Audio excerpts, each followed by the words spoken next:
తిరుమలలో ఆది వరాహస్వామి.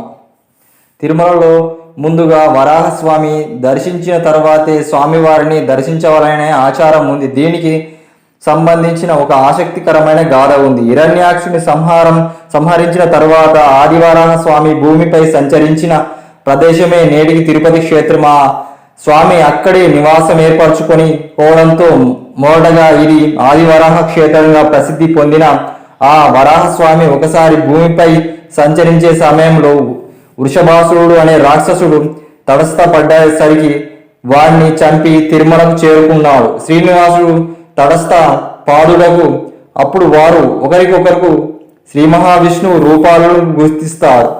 అలా రెండు రూపాలు ఒక విష్ణు భగవానికి ముచ్చటేసింది. ముక్కోడి దేవతలు ఆనంద పరవశులయ్యారు. ఈ శ్రీనివాసుడు కలియుగమంతా వరకు ఆ క్షేత్రంలో నివసించాలని సంకల్పించి వెలుబుచ్చాడు. కొంత స్థలము ప్రసాదించమని వరాహస్వామిని కోరగా దానికి మూల్యంగా చెల్లిస్తే స్థలమిస్తానని వరాహస్వామి తెలిపాడు. అప్పుడు శ్రీనివాసుడు స్థలమునకు మూల్యం దర్శనానికి వచ్చే భక్తులు ప్రథమ నైవేద్యం వరాహస్వామికి జరిగేటట్లు చేస్తాడు. ఈ మాట ఇచ్చాడు.